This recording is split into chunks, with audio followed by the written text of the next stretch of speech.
Terus ada lagi contohnya, kita latih fikih, ben pinter. Ya, ben pinter. Utawa ibu pinter. Gak apa-apa mantas sababi komen bahwa minhum. Ibu pinter insyaallah ditulis pangeran yo pinter ngono. Wong pangeran ku gampangan. Pangeran ora partai politik. Husnudonan gampang pangeran. Jadi ana wong ibu soleh wis ditulis. Bukan karena Allah nggak tahu, piro-piro sing diibu-ibu wong soleh. Nah si ibu katokan cekak ning rong barat malah repot ngono, paham nggih? Misalnya ana wong ralim kok serbanan ke protes, ora apa-apa. Nak ngibu wong barat katokan tok malah repot. Wis ngono ae makome cek ngono mau. Contohnya, jupuk barangnya wong tanpa pamit haram ta ora? Haram. Wis yakin? Saiki ana buajar gedhi, terus sing iso nyelametno iku debok pohon pisang tanggamu. Terus kowe haram nak gak pamit.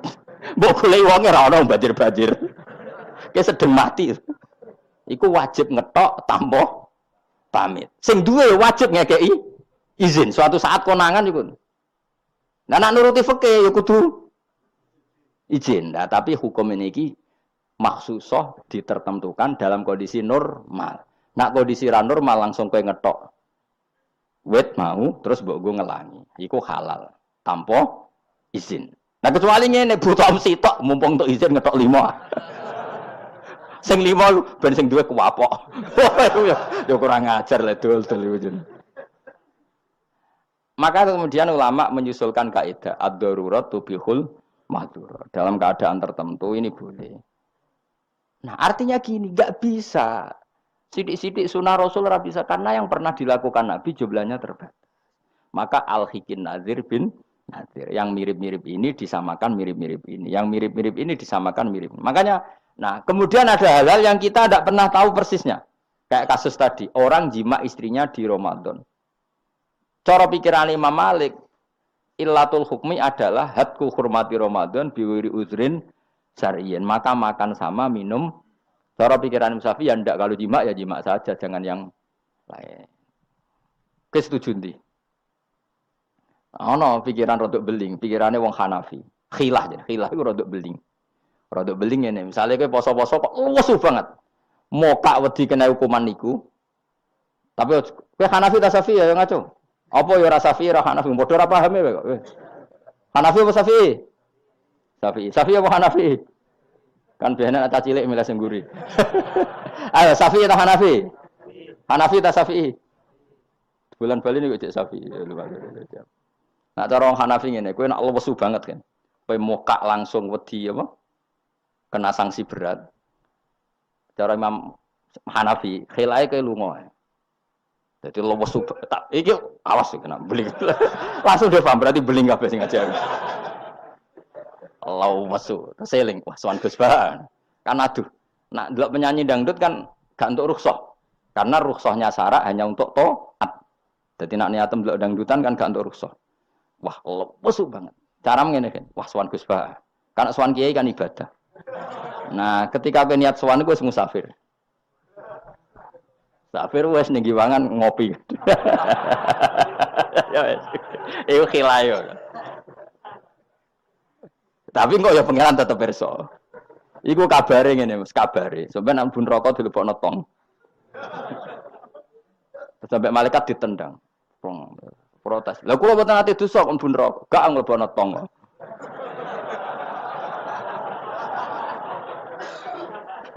Dadi kok adu khilah-khilan mbek malaikat. Dadi nak sing ra khilah ya tapi ya masuk akal dari Abu Hanifah wis ngene ae nak kepeksane kepeksa ke lesu. Kan sebetulnya syariat itu gampang, nak lesu banget sampai membahayakan fisik. Gak perlu ngolah kan kamu statusnya famangkana minkum maridon awala safar dengan vonis medis bahwa kalau kamu tidak makan pingsan misalnya cukup sudah boleh buka. Paham ya? Syariat itu luas. Makanya saya ulang-ulang lagi umumatus syar'i maksusotun bimana qalahu ulama uddin. Meskipun nas itu umum, ulama tahu catatan-catatannya, aturan-aturan. Jelas ya. Jadi saya mohon sekali, makanya anak kitab namanya Al-Asbah wan Nadzair. Jadi misalnya Nabi melakukan sesuatu, kita cari mirip-miripnya. Jadi misalnya Nabi kirim utusan ke Yaman, berarti Nabi di sentral dakwah, kemudian kirim delegasi ke kampung-kampung apa tertinggal. Lah kamu jangan harus Yaman. Misalnya di sini bisa Sragen, Boyolali, Jogja, Rembang, apa saja. Tidak harus nyaman. Jadi ngambil sunnahnya bukan nyaman. Aku saiki kok misalnya orang Indonesia kirim utusan yang nyaman, yo kalah alim le dul. Ning kono Sayyid Umar Hafid ono wong alim-alim tapi mbok kirimi utusan. Jare niru Nabi dulu ya dakwahe kirim utusan yang nyaman. Mbahmu ngono karwan Yaman saiki malah gudange ulama. Sayyid Abdul Haddad wong Yaman, Sayyid Umar Hafid wong apa mbok dakwahi kiai pesolatan. Apa mbok ulang primbon. Lah nek nuruti sunah Rasul zaman iku tugasnya ning ndi? Sembrono.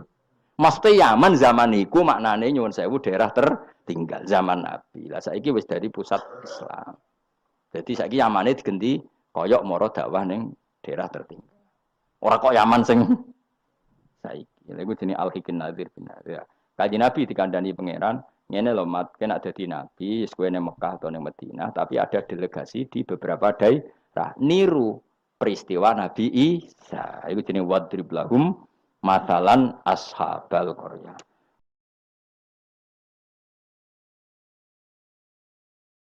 Paham ya? Paham, pokoknya yasinan sampai paham. Seneng aku di murid pinter-pinter. Muni paham. Nyenengno guru ku ibadah.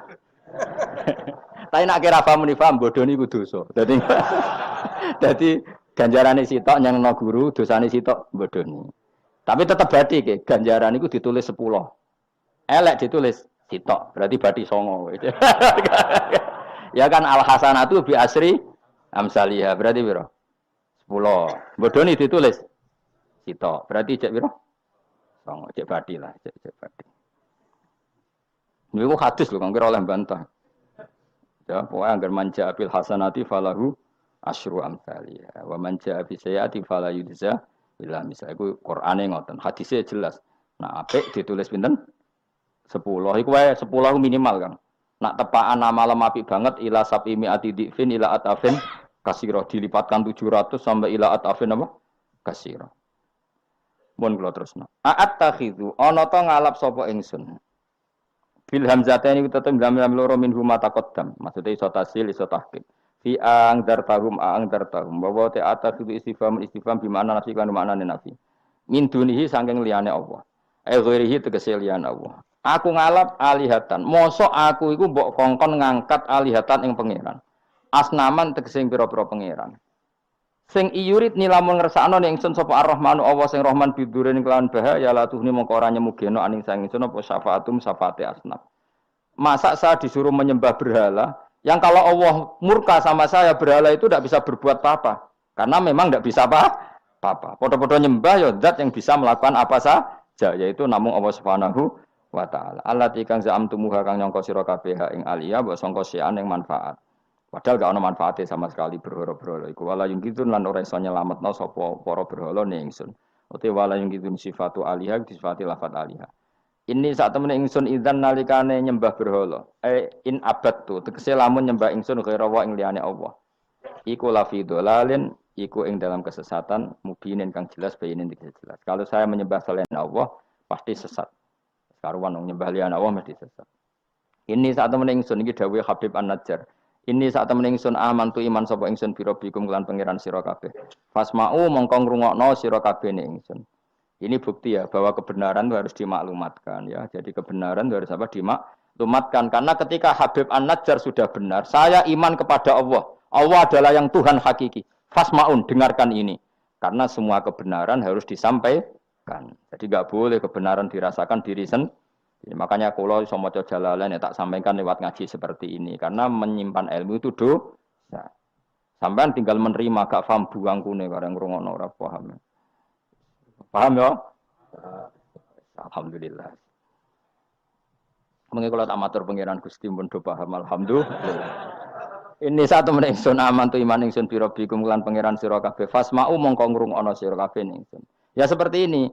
Ayat ini kan tentang orang Antokiyah, tapi kita bisa meniru bahwa kebenaran harus disampaikan meskipun di depan orang yang kadang belum menerima. Ini kaum ini kan belum menerima. Iya betul. Toh tetap disampaikan. Oh kalau gitu kebenaran harus disampaikan meskipun pada kelompok yang kadang tidak menerima. Enggak apa-apa. Keputusan apapun pasti ada kelompok yang tidak menerima. Iku wis kunane ku Mulane biasa wae ora usah serius wong dunya. Mesti ada yang menerima, ada yang tidak terima. Ya biasa wae. Ana sing darani kowe bodoh, sing darani pinter. Sing nganggep pinter anggap ae bener, sing darani bodoh kok. Ngono gampang kan. Utawa kowe nak tawaduk sing darani goblok iku bener, sing darani kok pinter. Kowe milih ndi? Wis das wong nganggur, mikir ngono iku wong nganggur. Mestine wong iku pikirane namung setunggal diridani Allah napa mbok. Mulane latih, urip nang donya mung sitok, kang golek ridane Allah sepurane iku wae sing mbok pikir. Lah opo kowe mikir liya-liyane? Ruwet. Pikir niku mawon. Misale kula ngaji tak pikir entuk ridane Allah Ta'ala, ora usah mikir santri rohake guru. Itu rohake cek ora entuk ridane Allah selesai, napa? Kok repot ning donya, repot. Sing di donya pangeran kok mikir ridane manusa, pusing. Mikir ya ridane napa? Pangeran warido kamat lubi napa? Warido ka matlubi.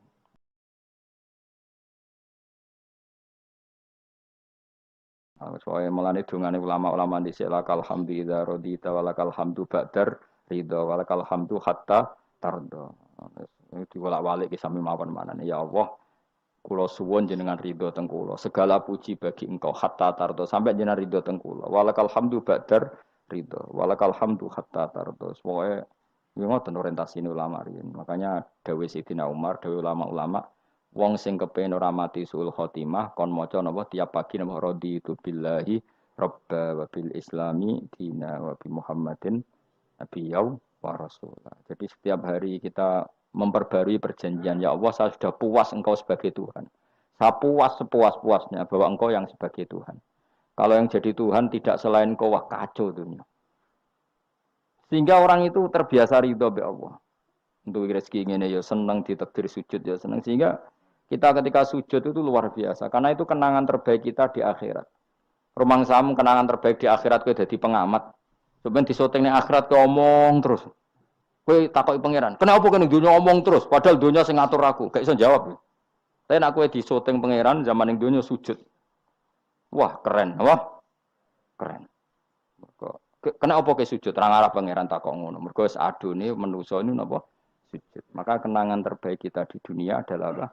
Sujud. Makanya Rasulullah kalau muji sujud sampai ngendikan hatta taku nasajdatu khairan minad dunya wa ma fiha. Pada akhirnya nanti kamu ngakui bahwa satu sujud lebih baik ketimbang dunia dan karena itu identitas kita, status kita. Sujud adalah identitas kita, status kita. Makanya kenangan terbaik kita di dunia adalah pernah apa? Sujud. Ya sudah itu saja. Yang lain-lain itu variasi. Bahkan kita cari makan supaya kuat sujud. Golek konco ngaji semakin yang sujud sama Allah banyak. Mulane apa sujud ma'as sajidin. Kita cari komunitas yang sama-sama sujud. Ini saat temen ingsun aman tu iman ingsun tu rabbikum lan pangeran sira kabeh fasma umum kang ngrungokno sira kabeh ingsun ismau. Tegese ngrungokno sira kabeh kauli ing ngucap ingsun. Zaman iku faro jamuhu. Mongko padha ngantemi watu sapa ngakehu ing Habib An-Najjar fama ta mongko kapundhut sapa Habib An-Najjar.